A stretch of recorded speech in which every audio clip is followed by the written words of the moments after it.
ETF index mutual funds నేర్చుకుని stock మార్కెట్లో రాణించాలనుకుంటున్నారా? వెంటనే ఈ నెంబర్కి కాల్ చేయండి.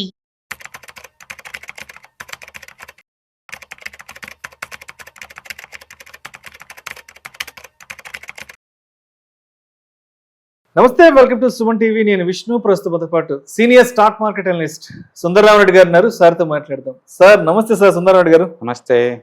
సుందరరామరెడ్డి గారు, త్వరలో దీపావళి రాబోతోంది. దీపావళి రాబోతోంది అంటే ప్రతి ఒక్కరి దృష్టి, ప్రతి ఒక్కరి ఆలోచన బంగారం వెండి ధరలు ఎంతలా పెరిగే అవకాశం ఉందంటూ కూడా ఓ నెల 2 నెలల ముందు నుంచే రీసెర్చ్ మొదలు పెడతారు. రైట్. అసలు ఇవాళ గోల్డ్ పరిస్థితి అంటే ఒకసారి చూద్దాం. బంగారం విషయానికి వస్తే 24 క్యారెట్లు 10 గ్రాముల ద్వారా 1,13,300 ఉంది. అంటే 1 గ్రాము దగ్గర దగ్గర 11,330 రూపాయలు ఉంది. ఇది 24 క్యారెట్స్. 22 క్యారెట్స్ అంటే ఆర్నమెంట్ గోల్డ్ విషయానికి వస్తే 10 గ్రామ్స్ 1,02,000 ఉంది. 22 క్యారెట్ 1 గ్రామ్ విషయానికి వస్తే 10,200 ఉంది, ఇంక్లూడింగ్ 3% జిఎస్టీ. ఇక సిల్వర్ విషయానికి వస్తే 135 రూపాయలు 1 గ్రాము, అంటే 1,32,300, 34,000 దగ్గర ఉంది సిల్వర్. సో ఈ సంవత్సరం దగ్గర దగ్గర 50% హైక్ అయింది బంగారం, జస్ట్ 1 year లోనే. సో ఇంకా త్వరలో మేజర్ ఫెస్టివల్స్ ఉన్నాయి కాబట్టి ఇంకా ఎంతవరకు ధరలు వెళ్ళే అవకాశం ఉందంటారు? సో బేసికల్గా ప్రతి ఎసెట్కి ఈ సైకిల్ నేచర్ ఉంటుందండి. బట్ గోల్డ్కి ఈ రేంజ్లో వస్తుందని మాత్రం మనం ఎప్పుడు అనుకోలేదు. ఎందుకంటే సెంట్రల్ బ్యాంక్స్ వరల్డ్ వైడ్గా ఈ రేంజ్లో షాపింగ్ చేస్తారని మనం ఎప్పుడు ఒక 5 years బ్యాక్ ఎక్స్పెక్ట్ చేయలేదు నార్మల్. అందుకని గవర్నమెంట్ వాళ్ళు కూడా సోరింగ్ గోల్డ్ బాండ్స్, జనాలు అనవసరంగా గోల్డ్ కొని స్టోర్ చేస్తున్నారు, వాళ్ళని కొంచెం ఎంకరేజ్ చేద్దామని మా దగ్గరికి ఇచ్చేస్తే అని చెప్పేసి ఫ్రీగా 2% ఎక్స్ట్రా ఇచ్చి మరి వాళ్ళని ఎంకరేజ్ చేశారు. బట్ గోల్డ్ ఇలా పెరిగిద్దాని సంగతే వాళ్ళు ఏం ఎంకరేజ్మెంట్ కూడా అవసరం లేదండి. ట్యాక్స్ రిటర్న్స్ ఇచ్చి మరి ఎంకరేజ్ చేశారు. ఒకప్పుడు గోల్డ్ పర్సెప్షన్ అలా ఉంది 5-6 years back. But after Covid తర్వాత వరల్డ్ వైడ్ గా ఈ సెంట్రల్ బ్యాంక్స్ కొంత మీన్ చేసినాయి. పర్టికులర్ గా చైనా రష్యా యుక్రెయిన్ వారప్పుడు ఎప్పుడైతే అమెరికా వాళ్ళు షిఫ్ట్ ఉందని మనీ, రష్యన్ మనీ మొత్తం బ్లాక్ చేశారు. ఫస్ట్ టైం వరల్డ్ మొత్తానికి రేపొద్దున సెంట్రల్ బ్యాంక్స్ లో వేరే కంట్రీలో మన డబ్బు కనుకుంటే, పర్టికులర్ డాలర్లో కనుకుంటే మన పరిస్థితి ఏంటని చెప్పి క్వశ్చన్ వచ్చేసింది. అంటే 2022 నుంచి అక్కడి నుంచి గోల్డ్, అప్పుడు అక్కడి నుంచి గోల్డ్ మన పరుగు చూసుకుంటే కనుక అసలు ఏ మాత్రం ఆగటం లేదండి. అక్కడి నుంచి 50, 60, 70, 80 వచ్చేసి పోతూనే ఉంది. కోవిడ్ అప్పుడైతే 48,000 ఉంది. 48,000 సార్, 45, 48 మాక్సిమం అంతే. ఇప్పుడు ఏం జరుగుతుంది, లాస్ట్ 1 year నుంచి ఎప్పుడైతే ఈ ట్రంప్ టారిఫ్ వార్ బిగించేశారో అంటే ప్రపంచవ్యాప్తంగా అన్సర్టనిటీ బిగిన్ అయిపోయింది. ఈ డాలర్ వాళ్ళ మీద కోపం అని కావచ్చు, లేకపోతే 2 కంట్రీలో లోకల్లో బిజినెస్ చేద్దామన్న విషయం కావచ్చు. ఇండియానే ఉందనుకోండి, ఇండియా మేజర్ ఇంపోర్టెన్స్ అంటే క్రూడ్ అండి. ఆ క్రూడ్ ని డాలర్ నుంచి పక్కకు తీసుకెళ్లేసేసి రష్యా వాళ్ళతోటి మన వాళ్ళు లోకల్ కరెన్సీలో ట్రేడ్ చేస్తున్నారు. అంటే మనకి ఇంకా డాలర్ అవసరం లేదు ఆ ఏరియాలో. అట్లా చాలా కంట్రీస్ వరకు కూడా ఏంటంటే లోకల్ టైప్స్ తోటి లోకల్ కరెన్సీలు ట్రేడ్ చేయడం బిగిన్ చేసినాయి. వరల్డ్ వైడ్ గా ఇంతకుముందు 55% ఉండే డాలర్ రిజర్వ్ స్టేటస్ కదా ఇప్పుడు రీసెంట్ గా అయితే 49కి వచ్చేసింది. ఇప్పటికీ వరల్డ్ నెంబర్ 1 రిజర్వ్ కరెన్సీ డాలరే, కానీ స్టేటస్ కోల్పోతుంది, స్లోగా డౌన్ అవుతుంది. రీసెంట్ గా ఇండియన్ సెంట్రల్ బ్యాంక్ అఫీషియల్ గా స్టేట్మెంట్ ఇచ్చింది, మేము హెడ్జింగ్ పర్పస్ కోసం డాలర్స్ తగ్గించుకొని మేము గోల్డ్ హెడ్జ్ చేస్తున్నామని చెప్పారు. ఎందుకంటే లాస్ట్ 1 year లోనే ఈ అమెరికన్ డాలర్ గోల్డ్ తో పోల్చుకుంటే 50% వాల్యూ లాస్ అయిపోయింది. అందుకని ప్రపంచంలో పర్టికులర్ బ్రిక్ కంట్రీస్ లో ఈ సెంట్రల్ బ్యాంక్స్ గోల్డ్ కొనటం అనేది ఎవ్రీ మంత్ ఫ్యాషన్ అయిపోయింది.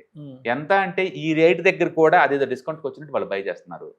మామూలుగానే కస్టమర్ దగ్గర నుంచి డిమాండ్ ఉంటుంది, అండ్ ఇండియన్స్ రిటైలర్ దగ్గర నుంచి డిమాండ్ ఉంటుంది, ఆర్నమెంట్స్ కి డిమాండ్ ఉంటుంది. బట్ కొత్తగా సెంట్రల్ బ్యాంకులు ఇన్వెస్ట్మెంట్ పర్పస్ ఎప్పుడైతే దిగారో అంతే గోల్డ్కి ఒక్కసారిగా హ్యూజ్ డిమాండ్ రావడం అయింది. బేసికల్ గా గోల్డ్ రేటు పెరగాలంటే ఒకటి వరల్డ్ వైడ్ గా అన్సర్టనిటీ ఎక్కువ ఉండాలా. ఇప్పుడు నేపాల్లో అంత గొడవలు జరుగుతున్నాయి, ఆ కంట్రీ నుంచి పారిపోవాలంటే వచ్చేటప్పుడు మీ అసెట్స్ మొత్తం గోల్డ్ ఫార్మేట్ లో ఉన్నాయనుకోండి, 4 బంగారు కడ్డీలు వేసుకొని బ్యాగ్లు దద్దుకొని పారిపోయి రావటం ఈజీ. ల్యాండ్ తీసుకెళ్ళలేవుగా, ఫిజికల్ వస్తువులు ఏం తీసుకెళ్ళలేవు కదా, స్టాక్ మార్కెట్లో ఉన్న అసెట్స్ మొత్తం తీసుకెళ్ళలేవు కదా నేపాల్లో ఇలాంటివన్నీ. సో అందుకని ఎక్కడైనా కంట్రీలో కనుక డిస్కంఫర్ట్ ఎక్కువ ఉంటే ఆటోమేటిక్ గోల్డ్ హ్యూజ్ డిమాండ్ వస్తుంది, వాళ్ళు కొంట బిగిన్ చేస్తారు కాబట్టి. ఓకే. రెండోది, సెంట్రల్ బ్యాంక్స్ వడ్డీ రేట్లు తగ్గిస్తున్నారు అనుకోండి, ఈ డెట్ ఫండ్స్ ఆల్టర్నేటివ్ గా గోల్డ్ లోకి వచ్చేస్తారు. ఇప్పుడు వరల్డ్ వైడ్ గా మళ్ళీ సెంట్రల్ బ్యాంక్స్ అన్ని మళ్ళీ కట్ చేయడం బిగిన్ చేసినాయి. ఈవెన్ దో ఇన్ఫ్లేషన్ తగ్గిపోయినా సరే ఇప్పుడు అమెరికాలో కూడా వడ్డీ రేట్లు తగ్గిపోతారు, నెక్స్ట్ మంత్ తగ్గిపోతున్నారు. ఇండియన్ సెంట్రల్ బ్యాంక్ ఆల్రెడీ ఇప్పటికే 3 times తగ్గించేసినాయి. అంటే ఎక్కువ డబ్బులు అట్రాక్ట్ చేసే ఈ డెట్ ఫండ్స్ వాటి అట్రాక్షన్ కోల్పోతున్నప్పుడు ఆటోమేటిక్ గా గోల్డ్ కి షిఫ్ట్ అవుతా ఉంటుంది. మూడోది, ఇన్ఫ్లేషన్ వరల్డ్ వైడ్ గా అన్ని చోట్ల ఒకవైపు వడ్డీ రేట్లు తగ్గిస్తున్నా సరే ఇన్ఫ్లేషన్ ఎక్కువ అవుతుందండి. అమెరికాలో కావచ్చు, యూరోప్ లో కావచ్చు, అన్ని చోట్ల ఇన్ఫ్లేషన్ ఎక్కువ, ఎక్సెప్ట్ ఇండియాలో కాకుండా మిగతా ఏ కంట్రీలో చూడండి ఇన్ఫ్లేషన్ చాలా ఎక్కువ ఉంది. ఇన్ఫ్లేషన్ ఎక్కువ ఉన్నా సరే గోల్డ్లోనే డిమాండ్ పెరుగుతూ ఉంటుంది. అట్లా world wide uncertainty plus inflation ఇది అవటాలు, వడ్డీ రేట్లు కట్ చేయటం, ఇవన్నీ నార్మల్గా గోల్డ్ మూవ్ కారణం అవుతాయి. కొత్తగా ఇప్పుడు ఏమైందంటే సెంట్రల్ బ్యాంక్స్ షాపింగ్ బిగిన్ చేసినాయి. ప్రతి సెంట్రల్ బ్యాంక్ కూడా వాళ్ళ దగ్గర ఉన్న డాలర్స్ తగ్గించి అమెరికాలో ట్రెజరీ వాటి మీద ట్రెజరీ బాండ్స్ మీద ఇన్వెస్ట్మెంట్ తగ్గించేసి గోల్డ్ లో ఇన్వెస్ట్ చేయడం బిగిన్ చేసినాయి. దాంతో హ్యూజ్ డిమాండ్ వచ్చింది గోల్డ్కి. ఎగ్జాక్ట్లీ హ్యూజ్ డిమాండ్ వచ్చింది. ఎంత అంటే నెక్స్ట్ 2-3 ఇయర్స్ పెరగాల్సిన గోల్డ్ మొత్తం ఇప్పుడే పెరుగుతుందండి. ఈవెన్ మనం ఒక 2 months బ్యాక్ కూడా 1,10,000 అంటే అంత బాధ్యత అన్నారు. అంత బాధ్యత అంతగా పెరుగుతుంది అన్నమాట గోల్డ్. సో సిల్వర్ అంటే ఇండస్ట్రియల్ డిమాండ్ ఉంటుంది కాబట్టి ఇది ఓకే. బట్ గోల్డ్ అలా కాదు, ప్యూర్లీ ఇన్వెస్ట్మెంట్ డిమాండ్ అనమాట. అంటే బీభత్సంగా కొంటపోతున్నాయి. అందుకని ఇన్ఫ్లేషన్, అన్సర్టనిటీ, రేట్ కట్స్, ఈ ట్రంప్ పుణ్యం అంటూ గోల్డ్ మాత్రం డిమాండ్ వచ్చేసి బాగా మూవ్ అవుతా ఉంటారు వరల్డ్ వైడ్ గా. రీసెంట్ గా ఐఎం వాళ్ళు సర్వే చేశారండి ఇండియాలో గోల్డ్ అసలు ఎంత ఉంటుంది ఏంటి అనేది. వాళ్ళ సర్వే ప్రకారం ఒక్క తమిళనాడులోనే 700 టన్నుల గోల్డ్ అండి. ఇది అఫీషియల్ లెక్క. 700 టన్నులు ఒక తమిళనాడులో. అవును. కర్ణాటకలో 4,000 టన్నుల గోల్డ్ అండ్ ఆంధ్రప్రదేశ్ లో 2,750 టన్నులు. థర్డ్ బిగ్గెస్ట్ స్టేట్ అండి గోల్డ్. అయితే ఇవన్నీ ప్రైవేట్ కన్జంప్షన్ కాబట్టి మనకు అఫీషియల్ గా మనకు తెలుపుదు. బట్ ఐఎం వాళ్ళ సర్వే అనమాట. అండ్ అఫీషియల్ గా మనం లాస్ట్ 15 years లో యావరేజ్ మీద 750 టన్నులు ఇంపోర్ట్ చేసుకుంటున్నాం అండి అఫీషియల్ రూట్ లోని ఎవ్రీ ఇయర్. ఆ లెక్కను చూసుకున్నాం అనుకోండి, ఒక 15,000 టన్నులు జస్ట్ లాస్ట్ 15 years లో మనం ఇంపోర్ట్ చేసుకున్నాం.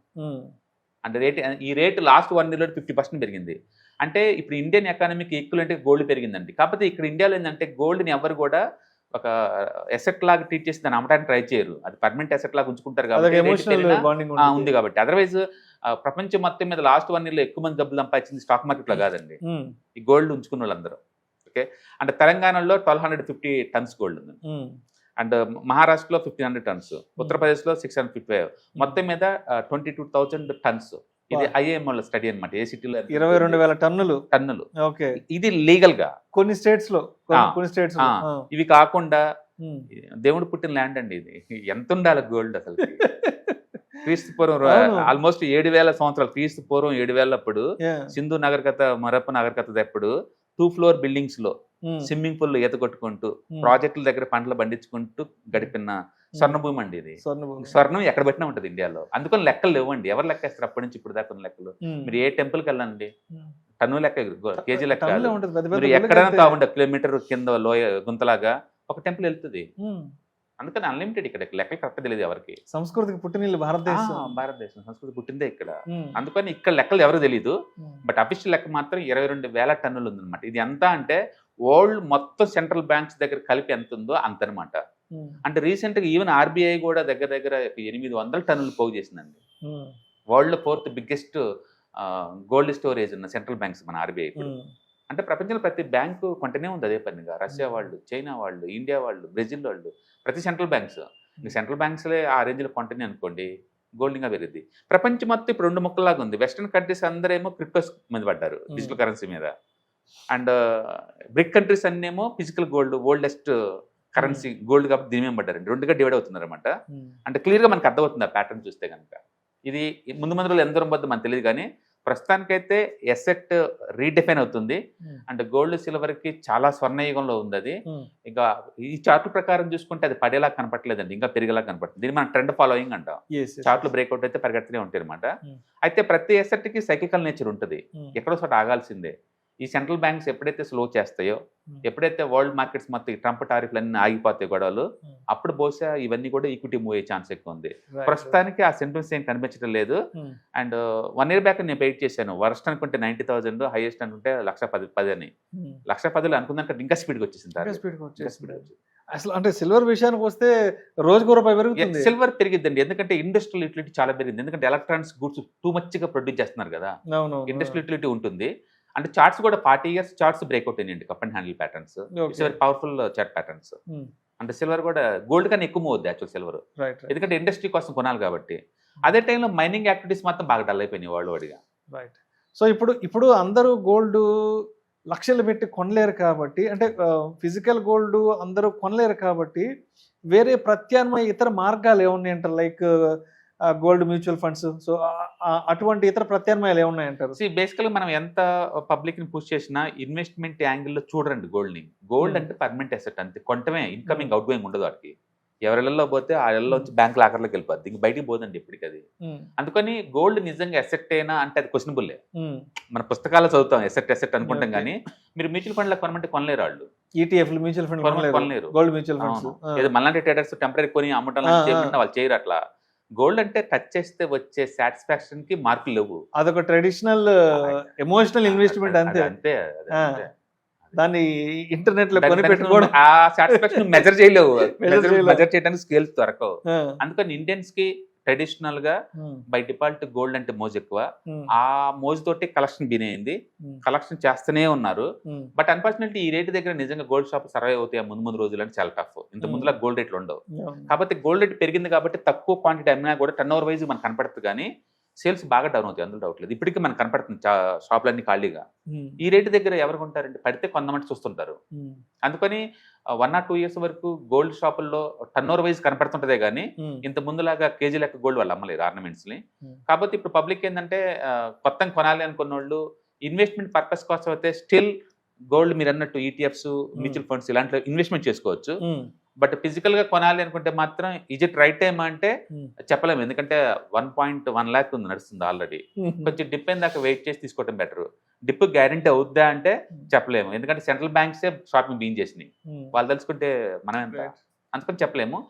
ఈ డాలరైజేషన్ పుణ్యమా అంటూ అమెరికాలో ట్రెజరీస్ కొనే బదులు ప్రతి సెంట్రల్ బ్యాంక్స్ ఇప్పుడు గోల్డ్ కొంటే బీన్ చేసినాయి. అంటే ఇది డాలర్ కొనే బదులు ఆల్టర్నేటివ్ గా గోల్డ్ క్లియర్ కనపడుతుంది. ఆ క్లియర్ గా గోల్డ్ ఎడ్జ్ ఉన్నంత కాలం గోల్డ్ ప్రైస్ పరిగెడుతూనే ఉంటుంది, సామాన్యులకు అందుబాటులోకి రాదు. అది ఎప్పుడైతే అమెరికన్ ట్రెజరీస్ మళ్ళీ అది కొంచెం హాట్గా తయారు అవుతాయో అప్పుడు గోల్డ్ కొంటాం ఆపేసి మళ్ళీ సెంట్రల్ బ్యాంక్స్ అమెరికన్ ట్రెజరీస్ కొంట బీన్ చేస్తే అప్పుడు ఏమైనా వాళ్ళు గోల్డ్ కొంటాం ఆపేస్తున్నారు కాబట్టి కొంత కరెక్షన్ లోన్ అయ్యే ఛాన్స్ ఉంది. చార్ట్లు చూస్తే ఎక్కడ అది కనపట్టలేదండి. అదేదో ఇంట్రాడే స్టాక్ లాగా రోజు 1% మూవ్ అవుతున్నాయి. మనం చాలా రేరు చార్ట్లు అంత స్ట్రాంగ్ గా మనం చూడటం అనేది, అంటే కమోడిటీలో పర్టికులర్ గా.